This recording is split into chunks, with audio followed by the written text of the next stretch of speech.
Meeting to order the North Providence School Committee meeting. 6 o'clock. Would you all please stand for the Pledge of Allegiance and a moment of silence? I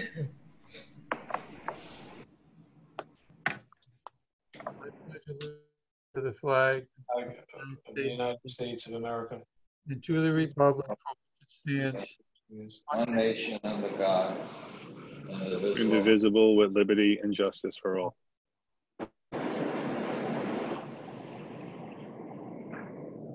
Okay, thank you.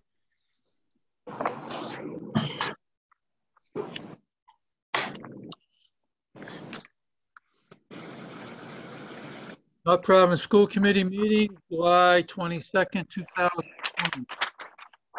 First item on the agenda is approval of minutes. Regular meeting of June 24th, 2020. So moved. Second. Okay, second, any questions? All those in favor? Aye. Who made the motion, Arthur? I did. Seconded by Chuck, Anthony. Okay, thank you. next item on the agenda is correspondence. We have a resolution from the Smithfield School Department regarding making public education a constitutional right. A motion. So move. Motion to accept and file, Mr. Martel. Yes. Seconded by Arthur. I'll second that. Seconded by Mr. Corsini. Any questions? All those in favor? Aye. Opposed? Motion carries. Thank you. Public comments. We have one request for public comment. Mrs. Lynn Fontaine. Are you there, Lynn? Yes, can you hear me? Yes, we can. Yes. Okay. Good evening, Chairman Plata, school committee members, Superintendent Goho, Assistant Superintendent Zeitzinger. My name is Lynn Fontaine. I've been a lifelong resident of North Providence. I have lived in this town for 45 years. Currently, I have a child entering the 9th grade and another one entering the 11th grade at North Providence High School. I'm here to discuss concerns about the fall for myself and many other families with the same concerns. I know the superintendent's reopening plans are being shared this evening, and my hope is for a full reopening plan for our district, which is an in-person learning 5 days a week for all grades for my children and other families who want the same in-class instruction. The news media mentioned on several occasions that our reopening plan was only a partial full reopening plan for middle and high school. Back in March, our children had no choice but to do virtual learning due to this pandemic. The staff worked hard to get us to the resources and the materials to try and make virtual learning work.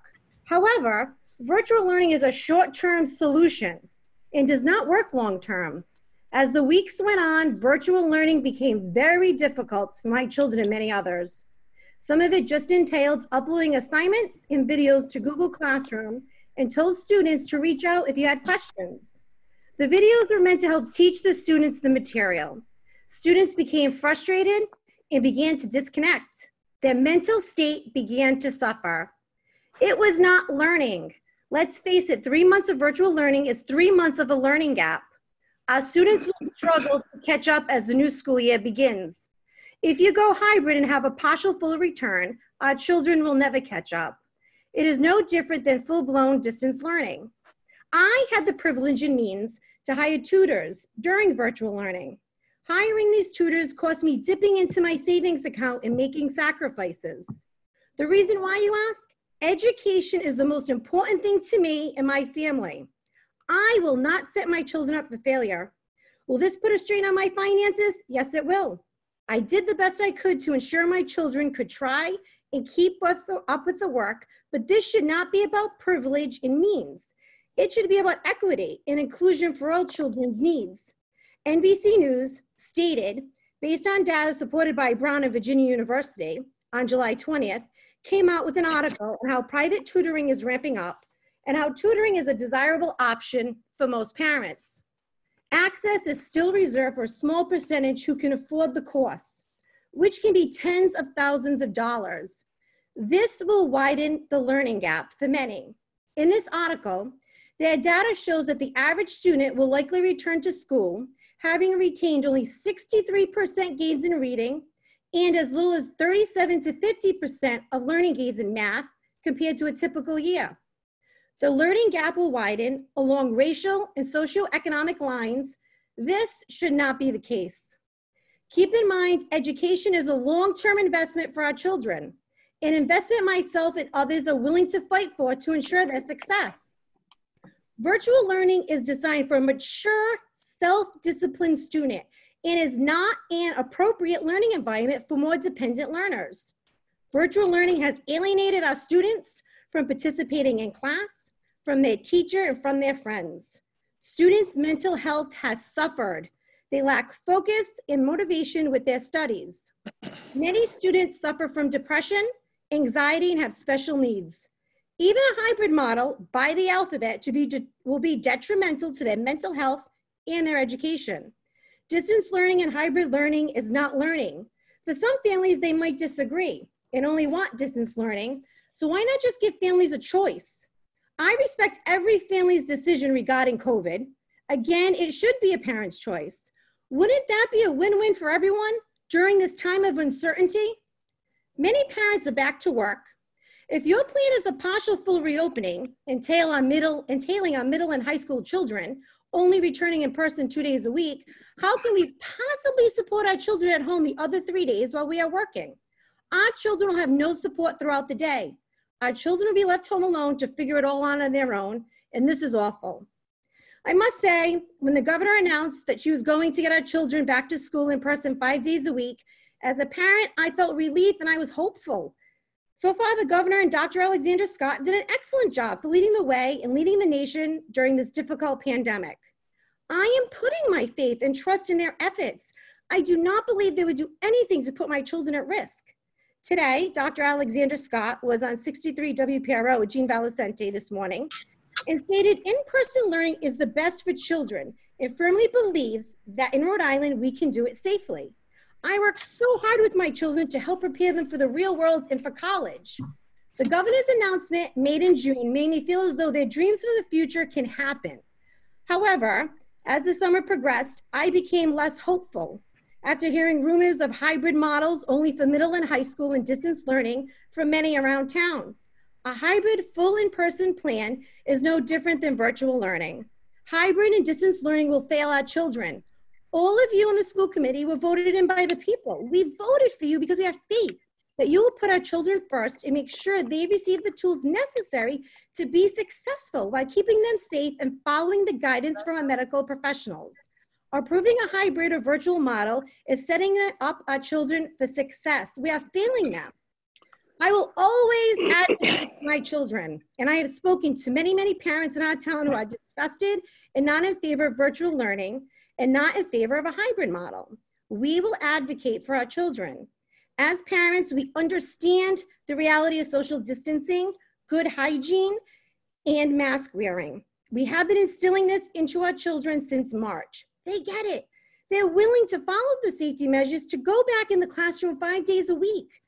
I want to know what the school department's plan is for a full in-person class instruction for our children in the fall.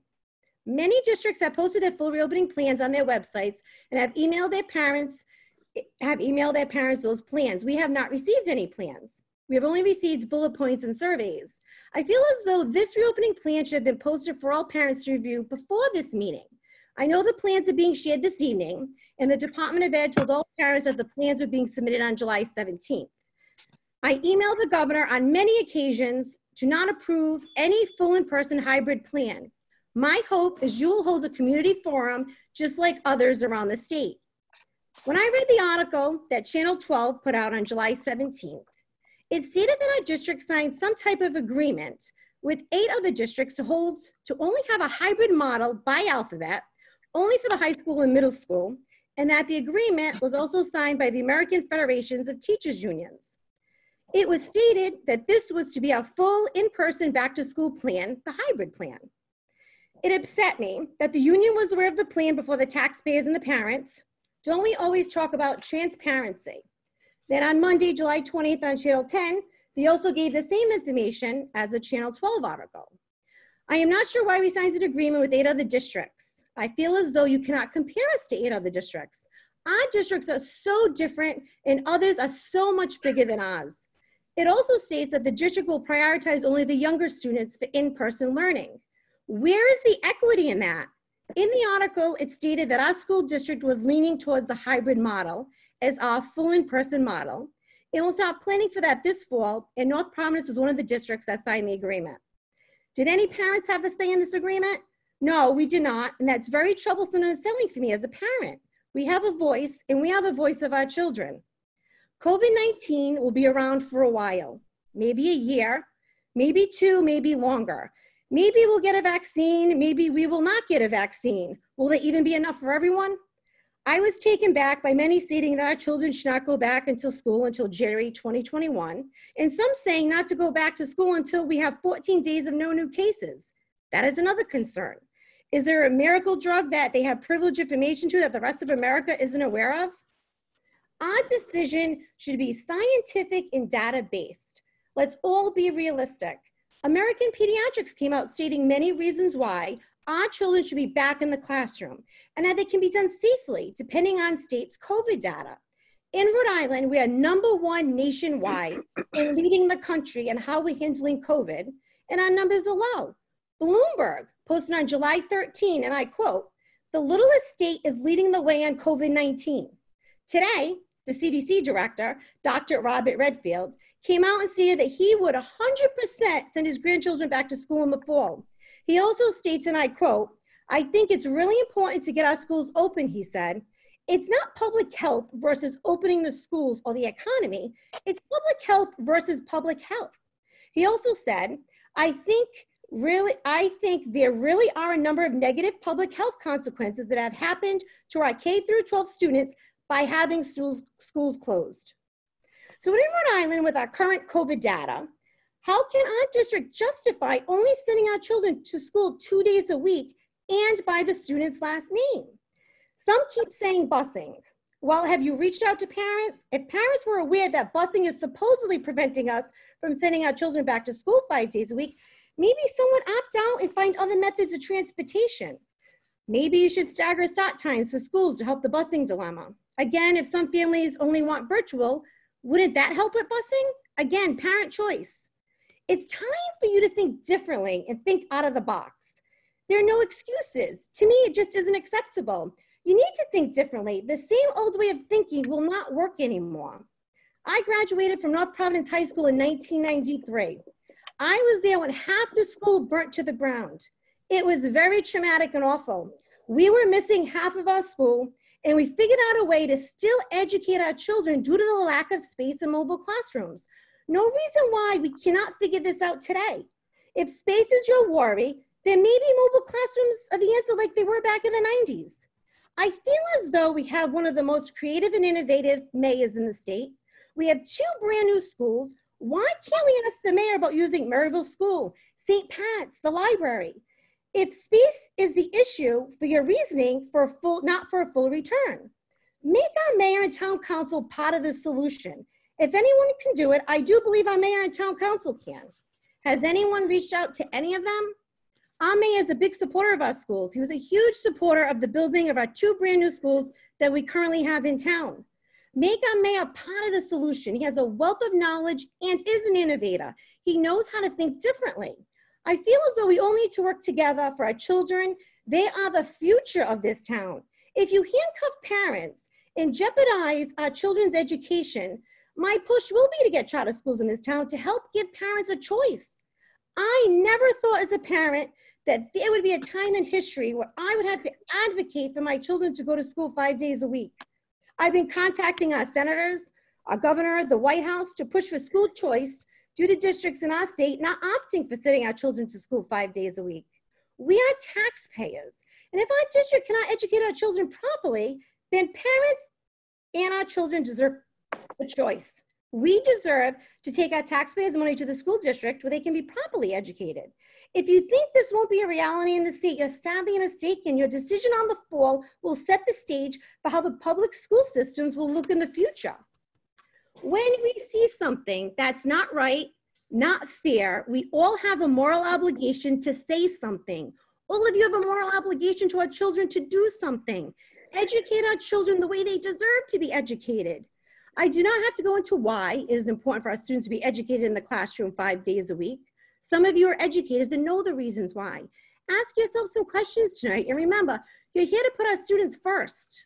What will the ramifications be if our children continue to be educated this way? It will be irreversible. Some might drop out of school, not go to college due to not being prepared and being overwhelmed. And all of you will have to answer to that. You all took an oath when you were elected into office. All parents are holding you to that oath and will hold you accountable. I always said my children and to myself that our actions will determine our legacy. You will all have a legacy. What will your legacy be? The governor stated today, our test positive rate is 2%, and to focus on the facts, not the frenzy, and that it's better to bring our children to school than not bringing our children to school. She said our decisions must be science-based. I am asking for all of you to send our children, including high school and middle school students, back to school in the fall 5 days a week. The in-person learning following the medical guidance from all the professionals leading our state. Our governor and medical professionals have Rhode Island leading the way in this country. Listen to the medical professionals and the science and the data in Rhode Island. Tonight, all families and taxpayers would like to hear from each and every school committee member on where your stance is on our students' education for the fall. The public and the taxpayers deserve to know what your position will be for our students this fall. In the end, parents all deserve a choice and deserve a quality education for their children. Do not take that right away from us. We want to be part of the solution to help educate our children. Please do not let us or our children down. Your plan should be designed around the facts and data based. I would like to quote Governor Raimondo from today. Do not throw in the towel. Keep working. Do not fail us. Failure comes from people who make excuses. You all need to be leaders. Everyone needs to be a leader. Our school committee, our superintendent, our assistant superintendent, directors, principals, and assistant principals. Step up and be innovative. Do not throw in the towel. Do not fail our children. I know many of you, if not all of you, and I know if anyone can do this, you can do this. I quote Barack Obama, change will not come if we wait for some reason other than person, or if we wait for some other time. Please, at this time, I would like to hear from each and every school committee member on where you stand on this topic. Thank you for listening to me and my concerns of many other parents in this town. Anyone have any comments? Anybody want to respond?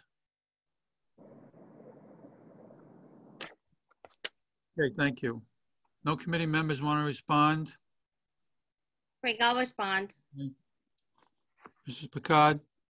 I also have children, well, one now left in the town in elementary school, 2 in college. But I also I'm an educator in the state. And I do believe that this is a time where we all have to, I'm not a medical professional. I will never pretend that I am a doctor or I have the knowledge that Dr. Alexander Scott has. So I also believe that we deserve a choice as parents, and as a school committee person, I believe that learning, as we all know, is different for every child. Some of our children flourished in virtual learning, others did not. So what we need to think about is our balance, our needs, and making sure that we're thinking about a plan. And I agree, I know North Providence is thinking about a distance learning option. So if that's an option, that will leave the numbers for full in person. And I do believe that our children understand public health. If you don't want your child to be ever in any risk, it's not possible. I mean, I don't want to live in fear. I don't want my children to live in fear. We've all been through different kinds of fear, 9/11. This is the pandemic that I agree, it's going to define how we think about it. Every child matters for education, all kids, all the time. It's going to be very difficult for a parent to send a child to school. It's going to be very difficult for a parent not to send a child to school. It's going to be difficult for a parent to determine if they want to homeschool. None of these are easy decisions. So as educators, as a school committee, our responsibility is to think differently and how can we ensure all our kids are educated, safely, all our staff are safe, and how can we provide options for our parents? Thank you. Anyone else? I would like to comment as well. Mr. Andriozzi? Thank you. I agree with Mrs. Picard. I believe there should be a choice. It's to the point now where, as I spoke of at the last meeting, there's a potential where there may not even be a school this year. And if that should happen, it's a shame to the children. I think there should be a choice where we should allow the parents to decide if they want to send their child to school. And if they don't, there should be a process where we could virtually teach the ones who do not come to school. And, you know, I understand the liability. I understand all the fears. I understand all of that, but I still think there should be some type of a choice to allow them to at least come to school if they feel confident enough that the school is clear, that they should be allowed to come to school. Because as Mrs. Picard said, some of these children are just not, they're just not picking it up on the virtual side. And it would be a shame to let them down. I mean, I'm a parent of a child that didn't finish high school, and it bothered me badly that he didn't finish high school. It was tough for him. But thankfully, he succeeded and found a job. I mean, I could just imagine what's going to happen to some of these children if they're unable to finish high school and they go out into the world. It's going to be a mess. It's just going to be a mess. So, I mean, I'd like at least the choice. If the parent believes that the school is clear, then maybe we should allow them to send their child to school. Thank you for your time. Thank you. Anyone else? Dr. Pilata. Corsini? Yes, I agree with Mrs. Picard also. Where I'm currently working right now, we are giving the parents a choice of whether they want to come to school or do virtual learning. We also have a hard copy in place for some children to learn better that way. But I think we have to give them the opportunity for choice. And if they feel safe enough to come to school, then that's their choice. And that's the way I feel also. Okay, anyone else? Mr. Marciano? I'm enjoying this dialogue because this is very healthy to discuss this matter. My concern is for all the students, obviously, but specifically, I'd like to zero in on K through 5. These children are in the formative stage of their lives. And I think it's going to be very difficult to put them in a position where they're not in a classroom, not experiencing the interaction with their friends. And also, I think it could be something that traumatizes them because they are not socially interacting with their friends and being in school.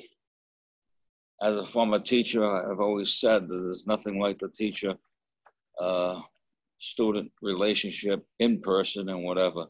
Our teachers have done a fabulous job, by the way. I have to compliment them as far as distance learning is concerned. But I think we are at a point where choice might be something that has to be entertained, looked at, because if we can't say we don't have the equipment, we don't have this or that, because I'm sure we're going to have to request it, the proper equipment, if the choice is the kids come to school in person. We're going to have the equipment for the teachers are safe, keep the students safe, and everybody as safe as possible in the schools. So I think I'd have to come out on the side of choice, giving the parents choice. But you have to remember, if they have this choice, we have to properly do what we can to make the schools as safe as possible, because besides the education, safety is right there at the top. Thank you. Thank you. Mr. Pilato? Chuck? Pollock. So I actually really love this dialogue right now. And I know there's so much information out there. So full return, a lot of parents want full return, a lot of parents want partial return. I definitely would in favor of keeping this dialogue going. Once we get some guidance back from the state. I got a question for Mr. Goho, and if you don't have all the information, I apologize. I'm not trying to put you on the spot. I know you're getting feedback from parents.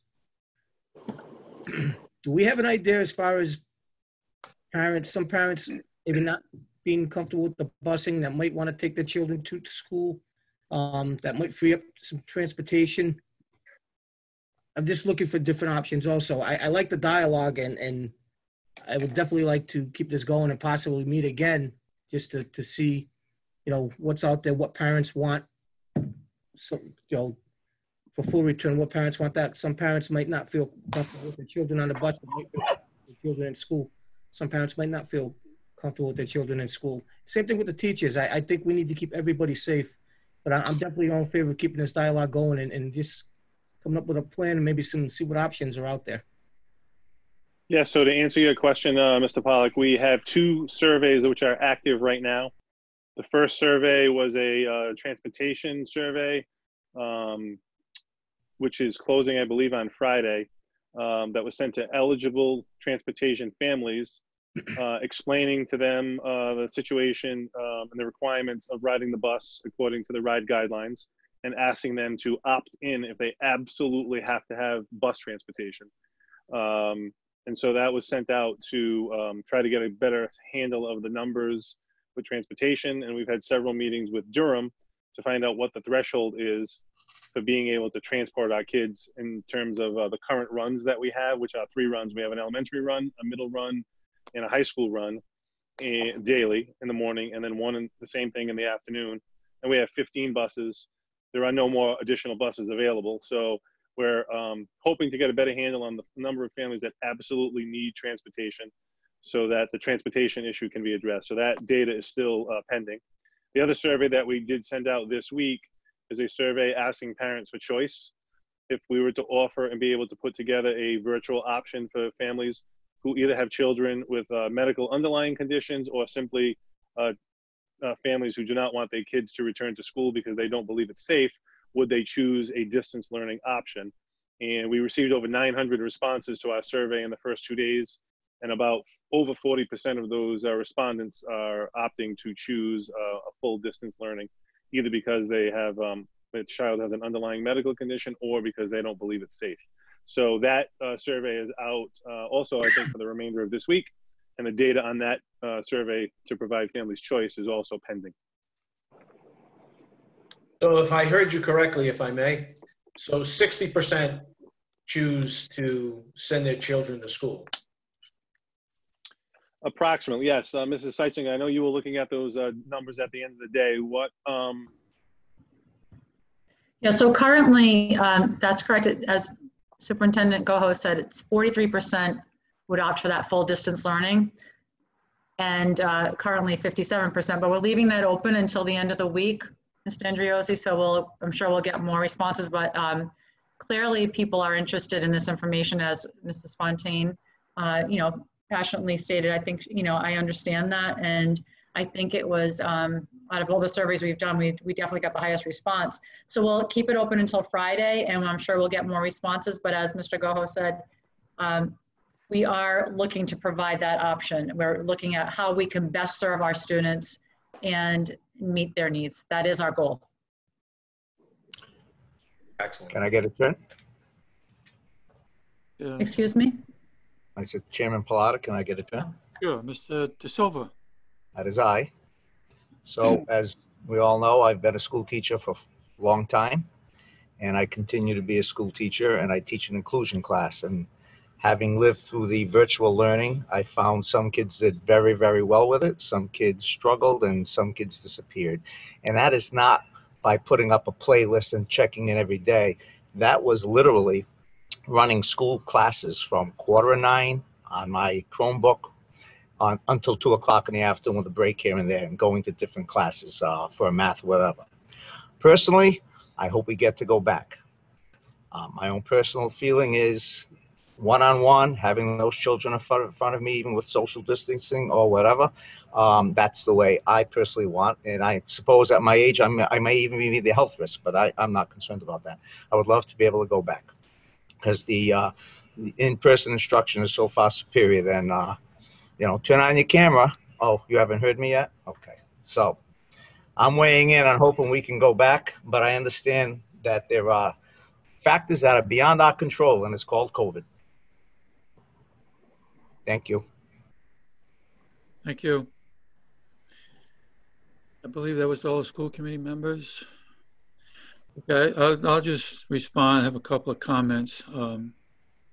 Obviously, this is going to be a fluid discussion, and the discussion is going to continue right through the middle of August, when RIDE is going to make some determination of the plans for each of the districts. And Mr. Goho, just correct me if I'm wrong, but maybe we just need to explain the process or the protocol. You were required to submit a document which was about 105 pages, which included 4 options to the Department of Education. Is that correct? Correct. Okay. So those 4 options were a requirement by the Department of Education. The Department of Education is going to review all those options for the state of Rhode Island and then make recommendations back to the district relative to some type of an appropriate plan based on what the district can and cannot do. Is that correct? Correct. Okay. So if RIDE says that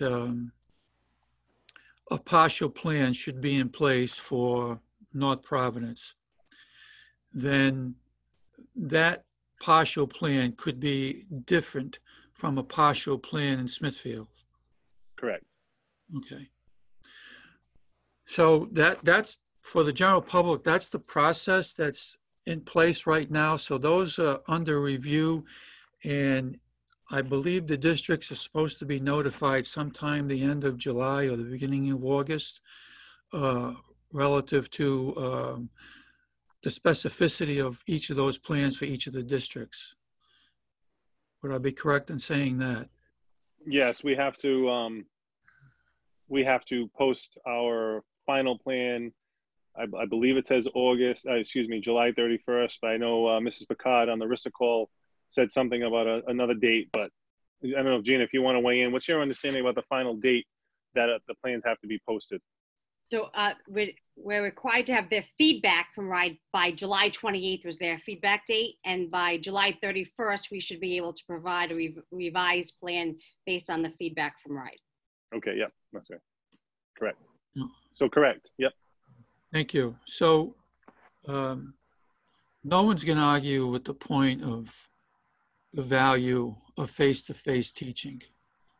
Obviously, that is the top priority for everybody. But I think as we go through the list of the positives and the negatives and the haves and the have-nots in terms of technology, we always have to take into consideration families will make a decision based on their personal needs as a family, which is obviously the right thing to do. And families will vary in their approach in terms of what they support and what they will not support. The point is, there's no perfect solution to something that is very fluid and changes every day. We can certainly make a decision today, and that decision can change tomorrow, because as somebody already mentioned, we do not have control of this virus. And it's fast moving. we could have the perfect plan for this community on August 30th, and that can change on August 31st. I think the important thing is that we continue to acquire information, we continue to look at the data, we continue to look at the evidence, and we continue to look at the scientific evidence. Because as we go through this whole process, remember what the first guiding principle is. Everyone else. Safety first. Safety first. You cannot provide an adequate education if you don't take into consideration safety first. And that's what we have to look at. That's the guiding principle. I don't think anybody has the right answer to this because of the fluidity of this virus. If we had to make a judgment on how we're going to decide which direction to go, then we have to look at the first guiding principle, which is safety first. And that can be interpreted in many different ways, depending on what kind of data you're looking at. I don't disagree with anyone that anything said tonight. I think it's critically important that we continue to get input. I think it's also important that we do not have a final decision. All the information is in, which is probably going to be sometime in middle to late August, if you will. I'm hoping that's not too late for teachers in terms to be prepared in terms of what they need to provide students in terms of teaching. The bottom line is this, ladies and gentlemen, we need to take into consideration safety first. Whatever plan is decided on, no 100% guarantee that everybody is going to accept. There is no perfect model for this question. We don't have the ability to manage the problem. The best we can do is mitigate the problem. The best we can do is minimize the problem. Kids go back to school. We don't want to enable the problem as a school district. I don't think anybody wants to do that. And we can take the data and we can use the data any way that we choose to use the data. But the facts up to this point is North Providence is in the top 5 in the state in terms of COVID cases.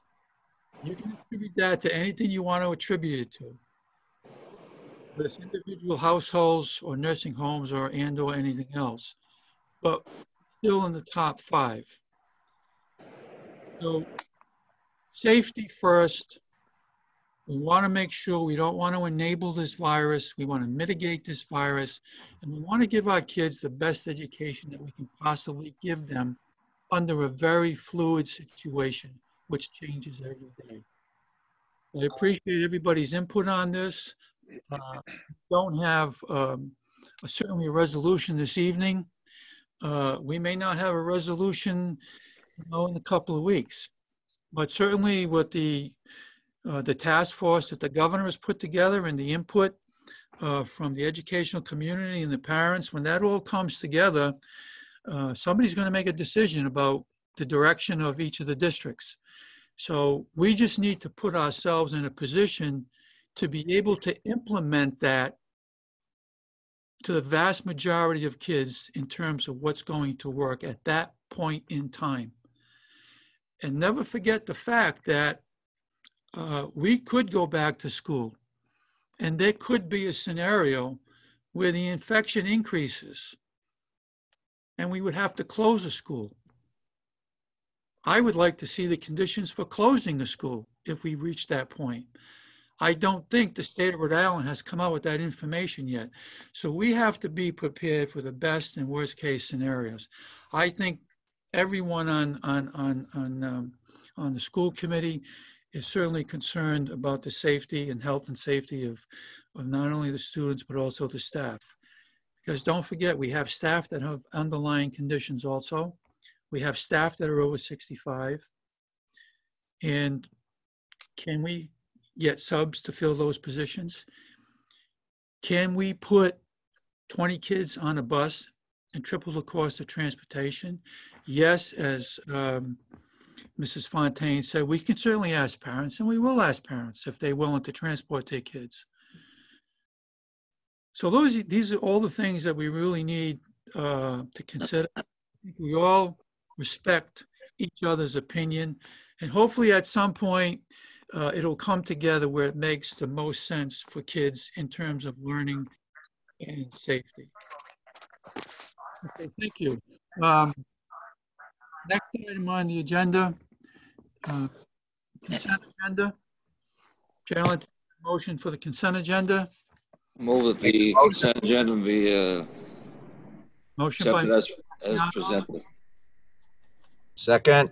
second by Mr. De Silva. Any questions? All those in favor? Aye. Opposed? Motion carries. Thank you. Dr. Plata? I could be wrong. I think Gina had her hand up before we. I can wait till Joe's presentation. Okay, I didn't know if he saw it, Gina. I just wanted to. I think Ralph is the host, so Frank can't see the raised hands. Okay, I saw it, so I just wanted to. Okay, I'm sorry. You are all right with after Joe's presentation? Yeah, that's fine. Okay, thank you. The superintendent's report. Thank you, Dr. Pilata, members of the school committee. So, Mr. Nahijian, if you would begin to post the slides that'll highlight the plans that we have submitted to the Department of Ed.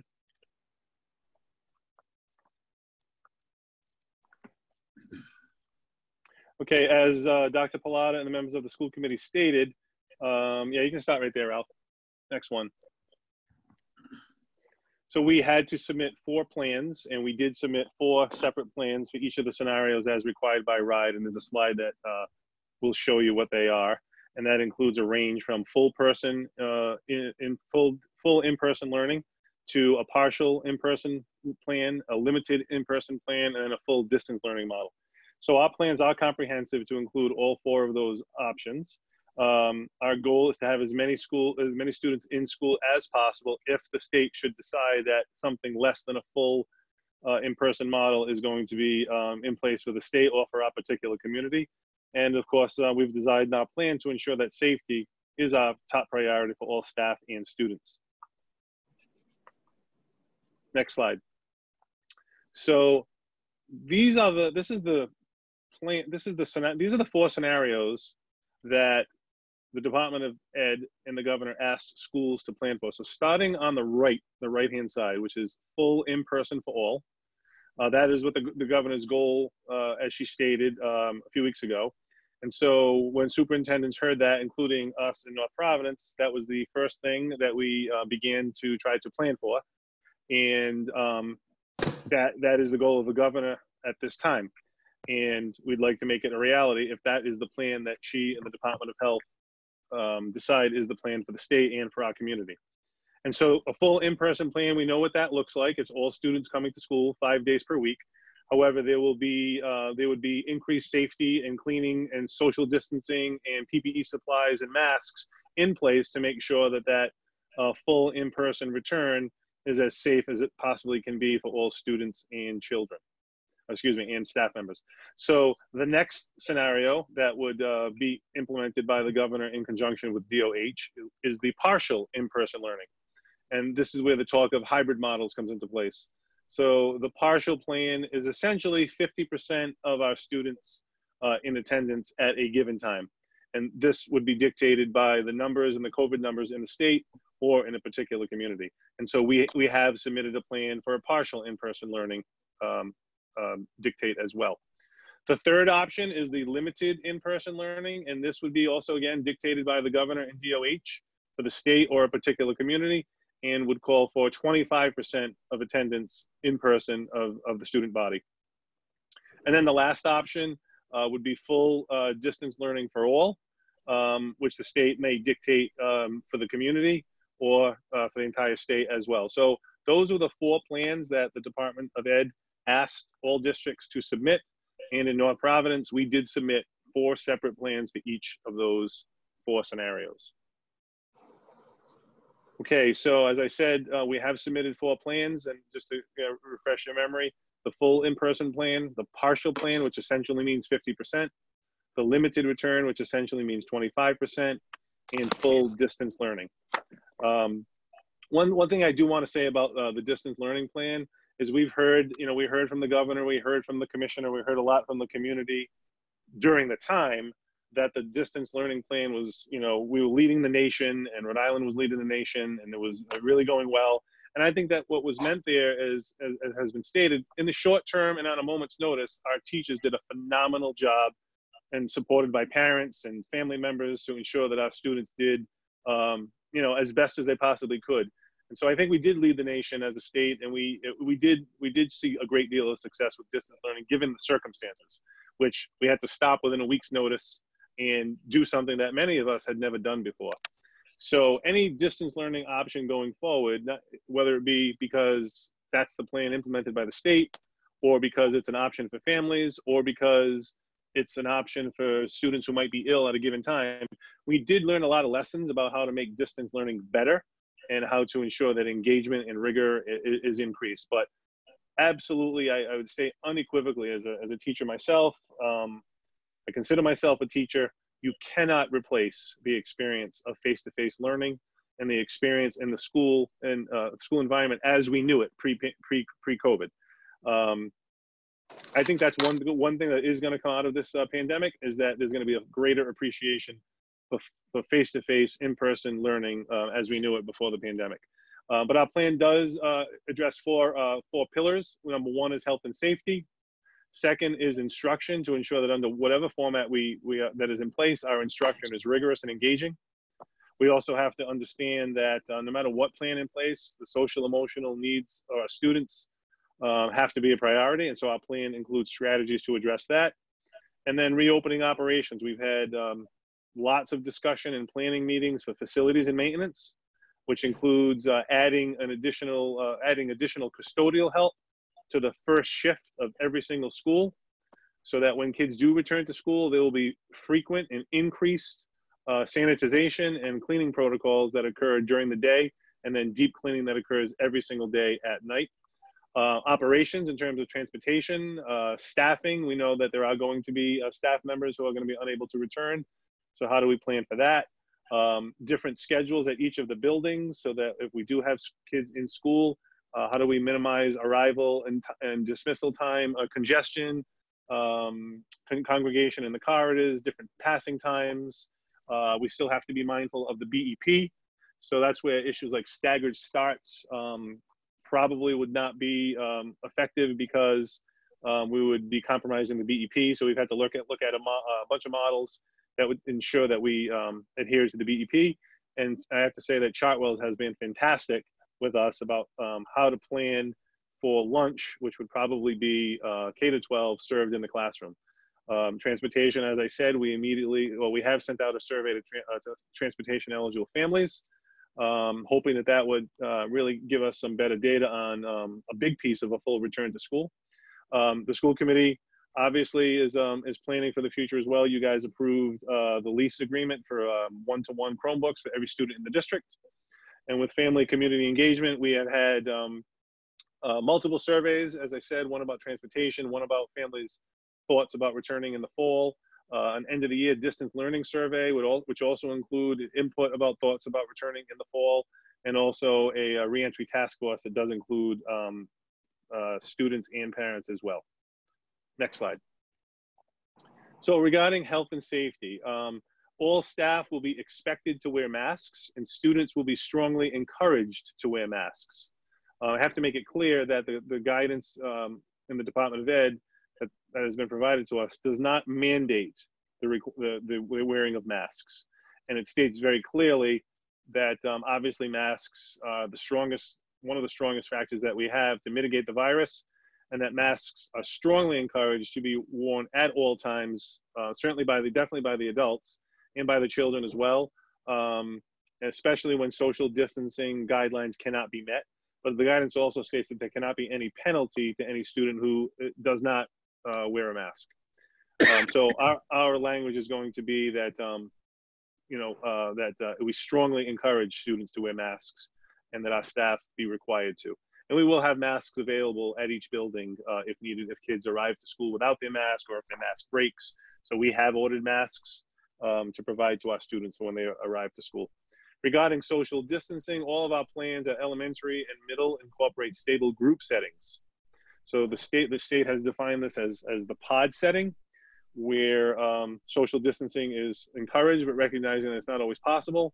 But by having elementary and middle school students in stable pods, that issue is somewhat mitigated.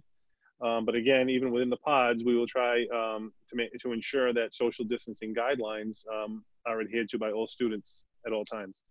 At the high school level, masks and social distancing measures will be in place when stable groups are not possible.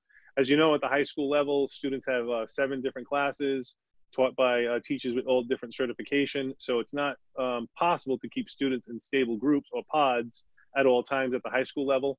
And so it's going to be really important at the high school level when the kids do return that they wear masks as often as possible, certainly when social distancing is not possible. But again, my personal opinion is that masks should be worn all the time. We do understand that there will be some students who may have their own medical reasons that will prevent them from wearing masks. We have developed plans for general spacing within the classroom and within the building, movements for arrival and departure times, and signage will be posted throughout the building, reminding staff and students of all the CD guidelines for mask wearing, hand washing, and social distancing. Mr. Feroli and I have met with our supply company. As I stated, we have increased custodial staff at every building during the school day, and schedules and protocols for increased and more frequent cleaning and sanitization will be implemented. So Jimmy was very helpful with this, as was the custodial union, to get more custodians to work on the first shift temporarily during this time. And then Jimmy and I also did meet with our supply company, and we went through all of the needs of the district. Ms. Van Avery has been invaluable as well in terms of talking to us about the PPE equipment for our nurses and our high contact staff, which would include PT, OT, speech, where sometimes where social distancing is not necessarily optimum, what kind of equipment will be needed for those professionals as well. And that is included in our health and safety plan. Next slide. Daily screening for staff and families is mandated by RIDE. It is required that all families will be screened by their parents at home daily. And they can do that either using the Crush COVID app or the RIDO, Department of Health Symptom Checker form daily. So that needs to be done prior to families coming to school.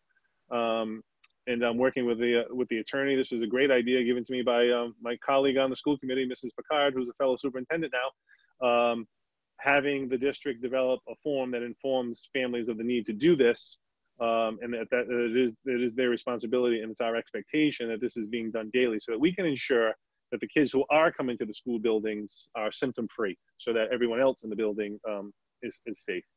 Our parents have received a parent guardian survey, which indicated that 95% of our parents would be comfortable screening their children at home before school. So that was very reassuring to us. And as always, but particularly during this situation, if the child is feeling ill or exhibiting any symptoms of illness, the child is required to stay home.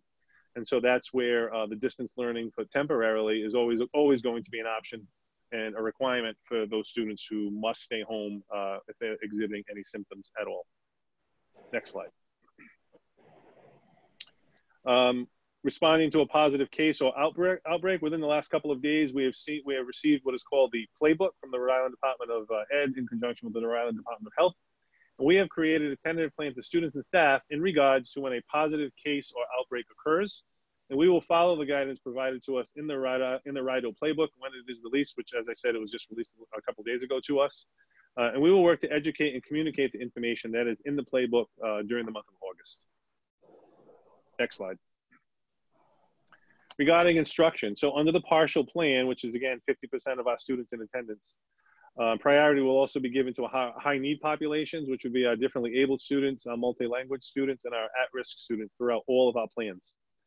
Under this model, under the partial plan, the plan that we submitted said that students will be split into 2 instructional groups, and they will be divided by the alphabet.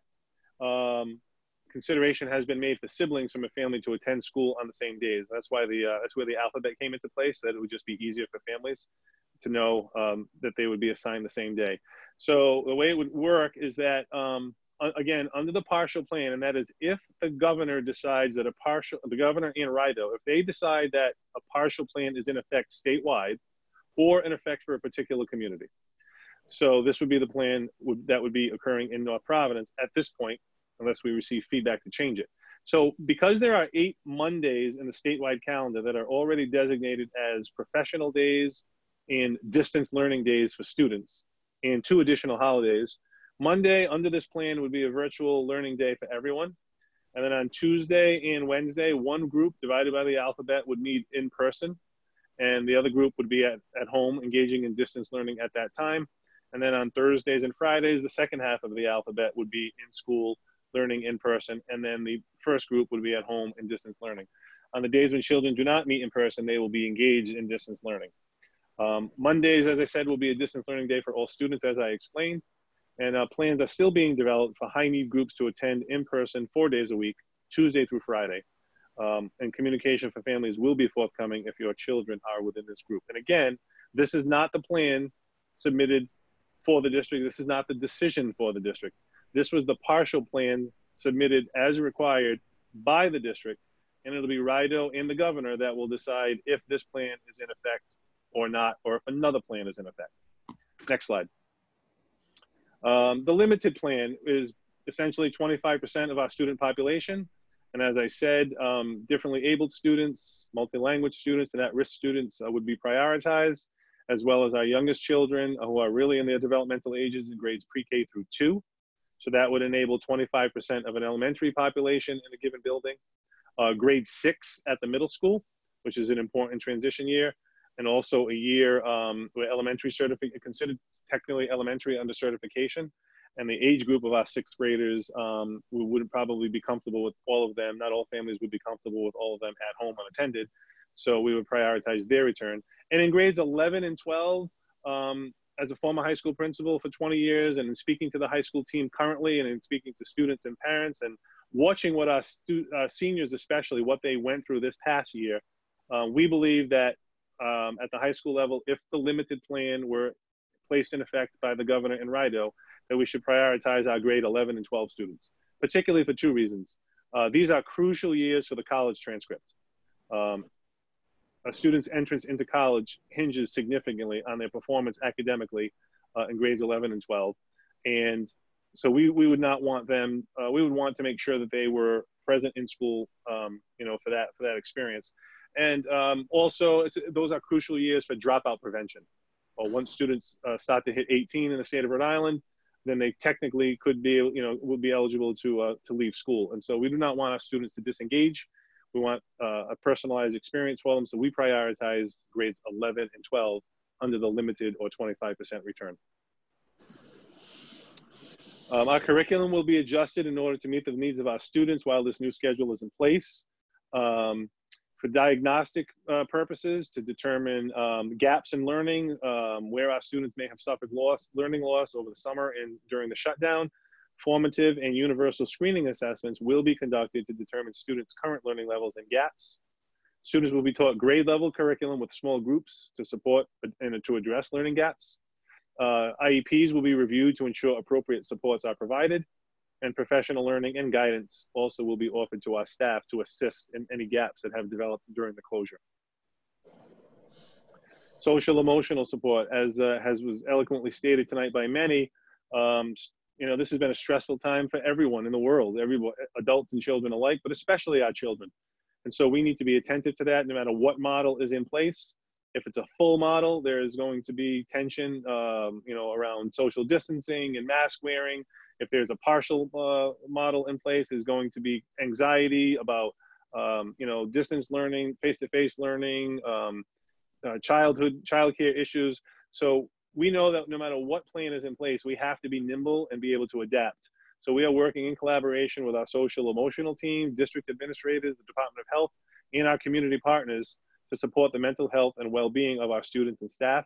Resources and supports will be provided for students, families, and staff during this time, including resiliency strategies, self-care, and universal screenings.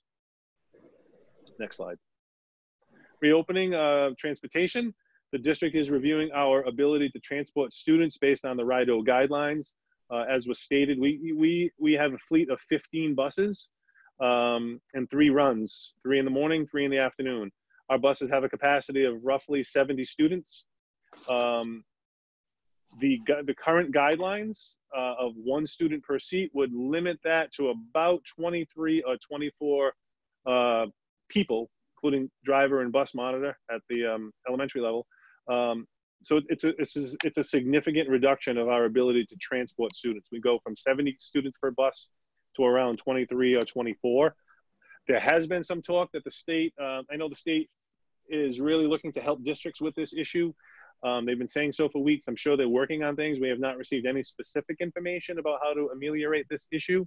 But we have heard that it's possible that the Department of Health could be raising the guidelines or raising the capacity of the buses, which would be a huge help towards any kind of a return and certainly towards a full return. And so we have sent out transportation letters to bus eligible families, as I explained, for opt-in information. So we believe that this will put us in a good position to get kids back to school if families can drive their students or carpool or whatever method that they have to drive their students to school. Next slide. Reopening operations regarding food service, as I said, Donna Humphreys and Chartwell's has been tremendous. At all levels, breakfast and lunch will be provided to our students in a grab-and-go manner. Meals will be eaten in the classroom at the elementary level. At the secondary level, meals will also likely be eaten in the classrooms, although we're looking at various options to potentially use larger spaces. But right now, the gatherings limit indoors is at 25. So to put 2 classes together, they would have to be 14 feet apart. So we're working with RIDO to see if that's even possible. But generally, lunch will be eaten in the classroom at this point, like, as I said, K through 12. Next slide. All families, staff, building administrators, and students have the opportunity to provide feedback to the district as to their experiences with distance learning from the spring. Families were asked their preferences for returning in the fall. And the majority of those who responded at that time preferred full in-person returning utilizing the CDC guidelines. And please note that our submitted reentry plan may change based on the RIDE feedback, which will be provided before the end of July. Governor Raimondo and RIDO will be determining which plan is in place statewide at the start of the school year. So, you know, as you have seen, some superintendents and some districts have come out and they have said, this is the plan that I feel is best for our district, and this is what we are going to do. We have not done that in North Providence. We have not made a decision. We have followed the requirements and we have submitted 4 plans, and then we will wait for the governor and RIDO to tell us what plan is in effect. So that's where we're differing a little bit in North Providence from other districts, including those districts, as it was mentioned, who joined together with 9 other AFT districts to ensure some similarity in the plans that were submitted to RIDE.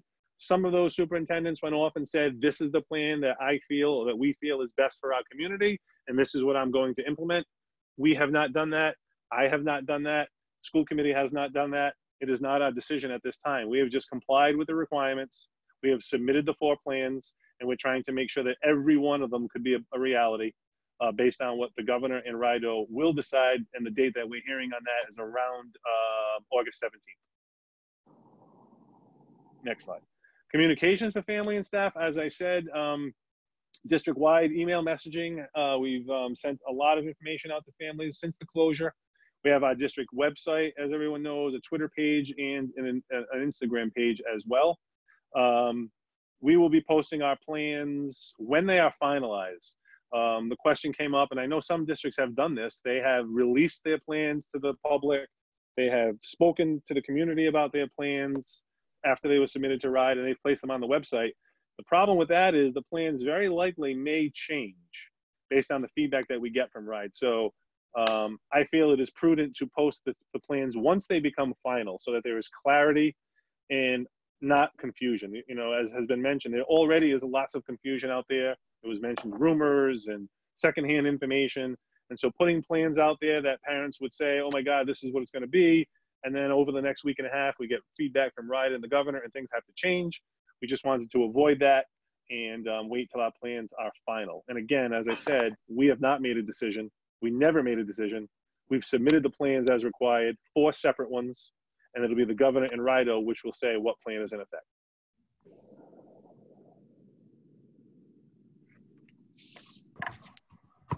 Thank you. Thank you, Mr. Goho. Mrs. Picard. Thank you, Joe. I appreciated your review of the work and the plan, and I want to thank everyone for their time. I know that everyone's been working very hard on that plan. I just have a couple of suggestions that I think would help. I don't know about other committee members, but I am getting a lot of parent questions, feedback. What I think what they're looking for is, while they appreciate the surveys and it's helpful to get feedback that way, it's hard to talk to a survey.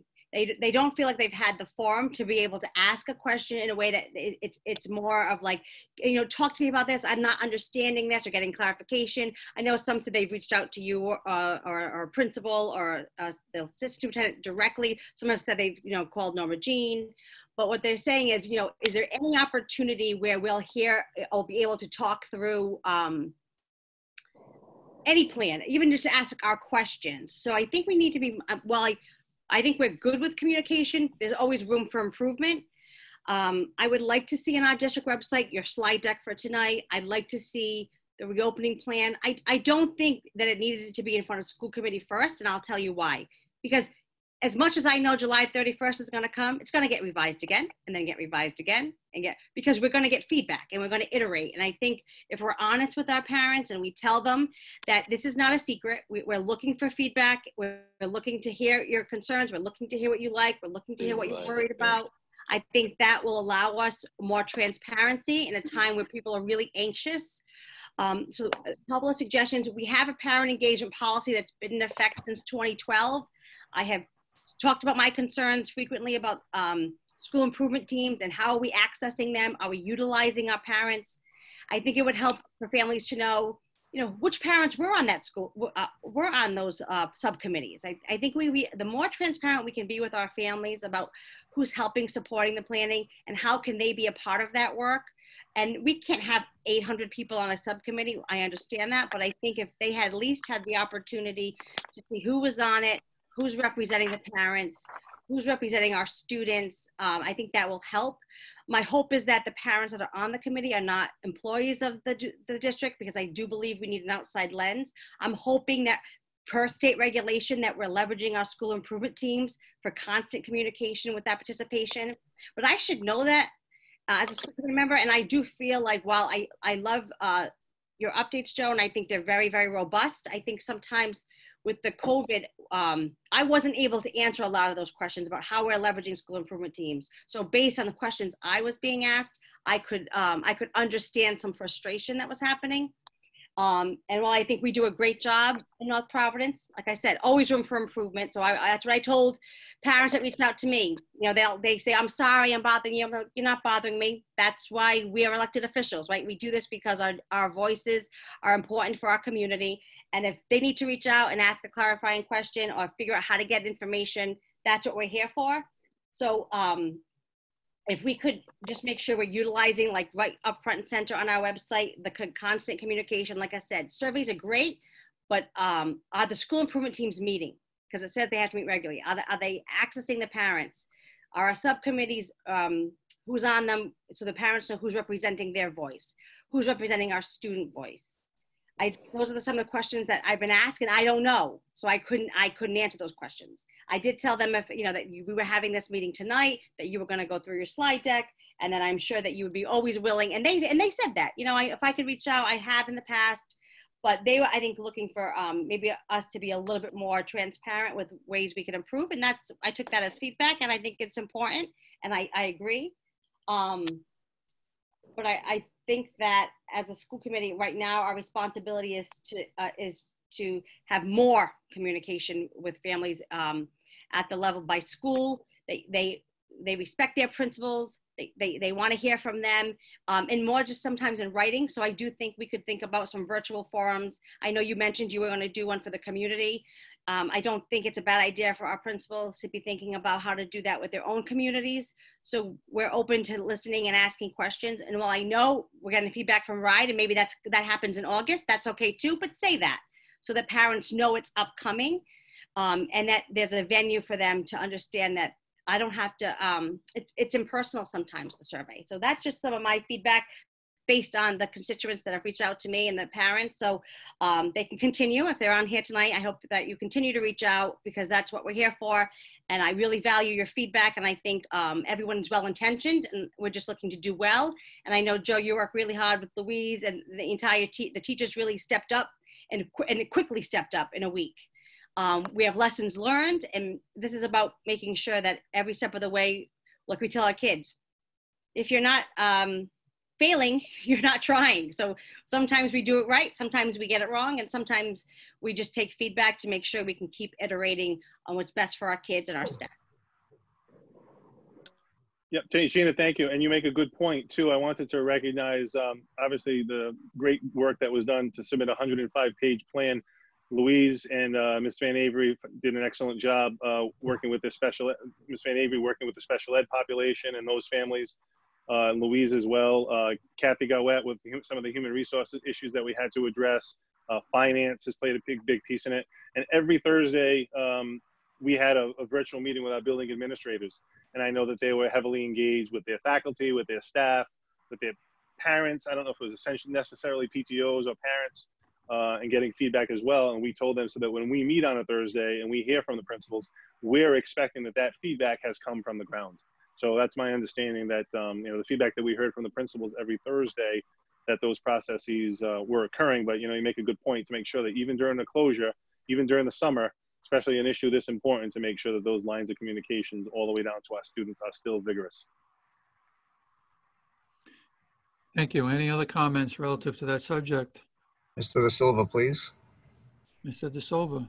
I think the most important thing that we've all learned tonight is that North Providence is not making a decision for North Providence. The state is going to make the decision for North Providence and for everyone else. And then these plans, how we will implement that decision. So I think there's confusion in the community that, well, Mr. Goho wants to do this, so that's what we're going to do. But it doesn't work that way. It's the state will make the decisions, and that will always be based on data. Okay, thank you. Mr. Goho, I'm sure you'll continue communicating to the community and taking all of recommendations into consideration.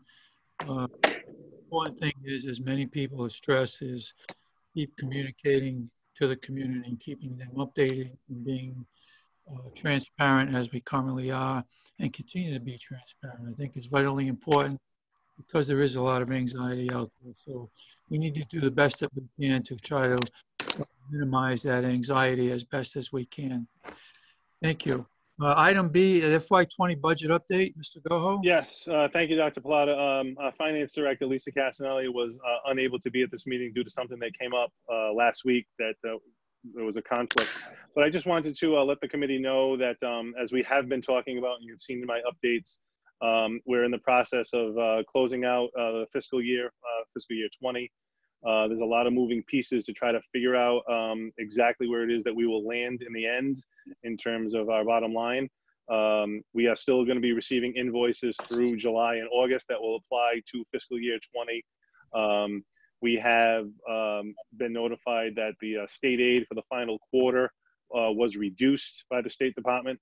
And then we have to apply for, for funding that was originally budgeted for in state aid. So we're trying to work out exactly how that's going to look. We also have some COVID costs during the closure that we are hoping to get some reimbursement with through FEMA and the federal government. So there's a lot of moving parts right now to try to project how we're going to finish fiscal year 20. So we're working through that. We're working with the town, working with the Auditor General. We have an upcoming call with them in late August, at which point more data and more information will be forthcoming.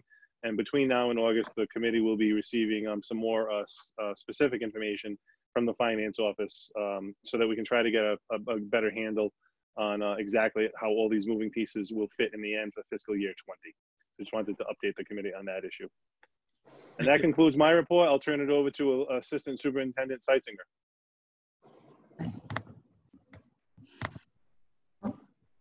Hi, good evening, everyone. Thank you, Superintendent Goho, and good evening, School Committee Chair Pallotta and members of the school committee. So you have my update. I'm just going to go briefly through that, but I know you received a summary of the parent survey in June. That was like the post survey. I sent one in April and then in June regarding distance learning and also kind of a return and what their thoughts were at that time, which Superintendent Goho did refer to. He also referred to the transportation letters that we sent out to bus eligible families. So we're looking forward to getting all of that data in, and the other distance learning full option survey that we're waiting for that data to come back as well. We've talked a lot about the reentry plan, so I just mentioned that briefly. And as you know, and we mentioned, we're waiting for that feedback within the next 2 weeks. And we'll post that, you know, we'll certainly, I'm sure, revise it in some ways with their feedback. And then we'll be posting it on the website. The next important piece is, and that goes into new business as well, is that comprehensive literacy grant, the North Providence Elementary Curriculum Distance Learning Instructional Coach position. And you have a job description there, but that was included as part of that approved literacy grant, which we received through RIDE in March. And just to note that how critical a role that is to support that grant work for the ELA programs, but also best instructional practices in the classroom and supporting teachers. And that's over the next 4 years. And of course, in addition, as we enter into our new year, and we've discussed this tonight, with a higher demand on our teachers for distance learning within all of the plans that we submitted, it's more critical to support the professional learning of our teachers in learning how to best support our students and families through distance learning, including current and new technology platforms and strategies. And it's also important to note to the committee and to the public that this coaching position is paid strictly and fully through the Comprehensive Literacy Grant and Title II. So there's no impact on our general budget. The coaching position approach is also a major reason that our district received this grant as per RIDE's information. And it's embedded, and obviously ongoing instructional coaching is one of the best ways to ensure fidelity of instruction and best practices for teachers. So we are really super excited. I'm really excited for the teachers and for the students and for the support at the elementary level. At the middle school level, you know, we now have content leaders, so they get that support. And also at the high school level, they have department chairs, so they have that support. But the elementary doesn't always have that type of support instructionally that they need. So we're really excited about that and this work moving forward. Also, we're going to be doing math pilots for grades 6 through 8 because the contract for that current math program is up ending this year, and abiding by the RIDE requirements and through my curriculum outline for high quality green rated programs, we're going to be conducting 2 program pilots, both from McGraw Hill, Reveal Math and Illustrative Math. I think I said imaginative, but it's illustrative math. Piloting teachers will be receiving initial professional learning related to these programs on August 27th, 26th, and also in September. So super excited about that as well. And then planning for August and beyond professional learning. Our first professional learning day is August 27th. It's going to be filled with differentiated professional learning experiences, including our elementary ELA pilot programs for K-5, middle school grades math pilot programs that I just mentioned. The Equity Institute will be offering virtual sessions for our middle school and high school. We're also continuing our partner with Highlander Institute, New England Base Camp, the Inner U Counseling Center. And I just want a side note that Miss Van Avery and I met with them by phone, and the Inner U Counseling Center. We're going to be providing some family resources that will be posted on our website, but they're actually going to do webinars, which will be open to all families. And we're very happy about that, trying to address those social emotional concerns and just the return, as we've mentioned, the anxiety and the stress level on families and students. So we're really happy about that as well. And Bradley Hospital is another partner that we're going to be working with all year to provide professional learning experiences. And one of the ones that they're going to be offering for teachers is how to transition back after COVID for our students and for teachers as well. And self-care for teachers too is another piece that we're going to be doing with our teachers. So our district focus continues to be on culturally responsive instruction, equity, social emotional wellness, and certainly distance learning. And currently I'm working on the CRP, which is the title grants, and that is due to RIDE by August 14th. So that's my update for this month. Thank you very much. Thank you. Does anyone have any questions? Okay, hearing none, we'll move on. We have no school committee reports. We have no old business. Under new business, as Mrs. Seitsinger just explained, is the approval of the grant-funded elementary curriculum distance learning coach. The chair will entertain a motion. So move. Second. Moved by Mr. Marciano, seconded by Mr. De Silva. Any questions? All those in favor? Aye. Opposed? Motion carries. Mrs. Seitsinger, I just have one question relative to the grants. Yes. Any grants that we have currently received or that we currently apply for, selection of a plan that finally gets implemented in the fall, will that affect any of the grants in any way? That's a good question. Yeah. Learning or virtual learning, Yeah. Would the grants be impacted? Possibly. That's my honest answer, because it will depend. There is some flexibility, because I have discussed that with RIDE in terms of this literacy grant, because it is very structured in terms of what we are required to do. However, there is some flexibility. For example, suppose we started in a partial model, and then by January we return to a full model. We may decide as a literacy team for this grant that we want to start our pilot program in January. I've already asked that question, and we can do that. So it may evolve based on what's happening in terms of health and safety, but I will definitely communicate that to the public and to the school committee. Okay, thank you very much. Can I ask another question? Of course.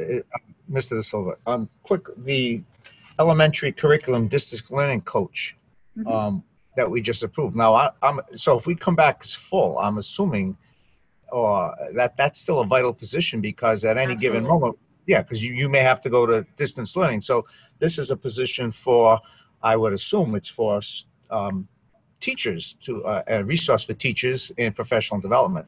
Absolutely. So the distance learning, based on technology. I'm sorry, Ryan. I was going to say recommendations based on technology and finding out what the needs are in the community, all of that stuff. Absolutely. So I just want to point out, it's really a multifaceted job. It's a really critical role. So this person needs to have a lot of tech expertise, but it's not just about the tech piece. It's really about best practices, as you know, as a teacher yourself. Correct. It has to be about really supporting fidelity of instruction, best practices, working on feedback for the teacher and analyzing the lessons, helping to support, lessons and analysis of the same, but really helping them to be the best teachers they can be, no matter what. You can have the best program, but if you're not implementing it with fidelity, it's not going to do our students any good. So putting assignments on a playlist and checking in on Thursday is probably not a best practice. So we're going to kind of educate people of different ways to get the assignments out and get the students involved. That is correct. And I just want to clarify something else about that, and to your point, it's very important that, when we rolled out, even in March, the distance learning expectations, that was always the expectation, is that it was balanced. So it was synchronous, asynchronous. With pre-recorded, it wasn't that they just posted assignments. That is not best practice. So I just want to be clear that that was our district philosophy. Yes, I know North Providence did a great job with it. Thank you. Thank you. Thank you. Thank you very much. Next item on the agenda is item number 11, approval of bills. Move the bills be paid as presented. Motion by Mr. Luciano, seconded by So move. Second. Mr. Andriozzi. Thank you. Any questions? All those in favor? Aye. Opposed? Motion carries. Thank you. Chair will entertain a motion for use of property.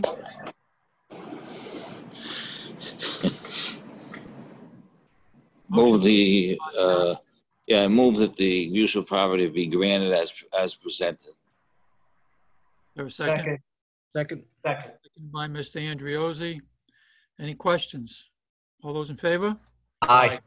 Opposed? Motion carries. We have no request to address the committee. We have no pending business. Before we make a motion to adjourn, I just want to thank everyone for their input tonight on a very delicate subject. Anytime you're talking about the health and safety of individuals, in school, in a school setting. It's very important that we make sure that we have as much input as we possibly can receive. And then collectively, hopefully we make the decision. North Providence School District. So the chair will entertain a motion to adjourn. So moved. Second. Seconded by Mr. Marciano. All those in favor? Aye. Opposed? The motion carries. Thank you very much, everyone. Stay safe. Hey, everybody. Take care. Good night. Good night. God bless.